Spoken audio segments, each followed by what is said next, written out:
Tonight, only on 12 News, State School Superintendent Tom Horne is raising a red flag tonight after finding evidence of fraud in the controversial school voucher program, with at least 7 parents caught buying thousands of dollars worth of Amazon gift cards with ESA dollars. 12 News journalist Joe Dana explains how the state says this happened. Joe?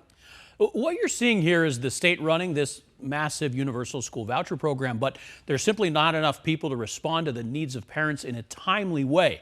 Superintendent Horne says the department cannot keep up with reimbursements, and they found some tried taking advantage.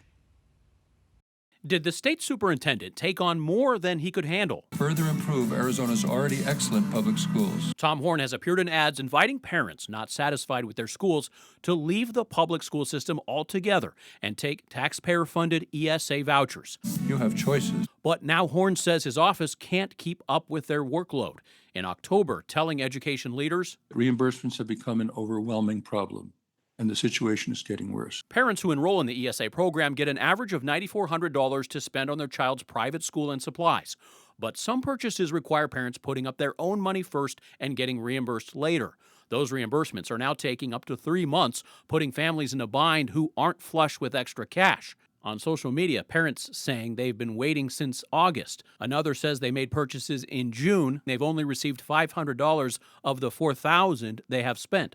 An unintended consequence of the backlog, cases of alleged fraud. They figured out that these were being approved without anyone looking at them. Horne said after his office fast-tracked ESA reimbursements of $75 and under earlier this year, his office found 7 account holders taking advantage who bought about $13,000 worth of Amazon gift cards. So we had to stop that. Those ESA parents must pay back the state or be referred to law enforcement. It just strikes of incompetence. Randy Pades leads a movement to roll back the school voucher program. The nonprofit Grand Canyon Institute estimates ESAs account for about $430 million of the state's budget deficit this year. This is the superintendent of public instruction, not private or religious instruction, went out there and used taxpayer dollars to attract more people on these vouchers, taking money away, and now he's complaining that, oh, they don't have the resources because now they're being inundated with all these.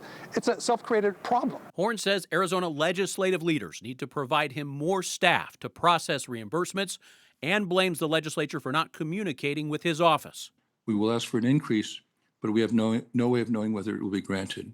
Attorney General Chris Mays ordered Horne to tighten up the approval process of ESA purchases. Horne says his office is complying with that order, but is appealing. Until we get a court order, we cannot disobey the Attorney General's order, blaming it for also causing delays. Mays tells 12 News on Thursday her office is trying to ensure the law is followed. And unfortunately, those folks are really disabled and rely on some type of additional funding to deal with the special needs of their child. They're not getting that attention. All of this comes after we reported to you last month the office had another problem also related to staffing. They were severely backed up in their ability to process teacher certifications, which means you have some teachers waiting weeks to get necessary paperwork processed so they can begin jobs in public schools. All right, Joe, the program, the ESA program we know is without guardrails. Horne says the legislature is largely to blame for a staffing shortage that could have led to this problem. What are lawmakers telling you?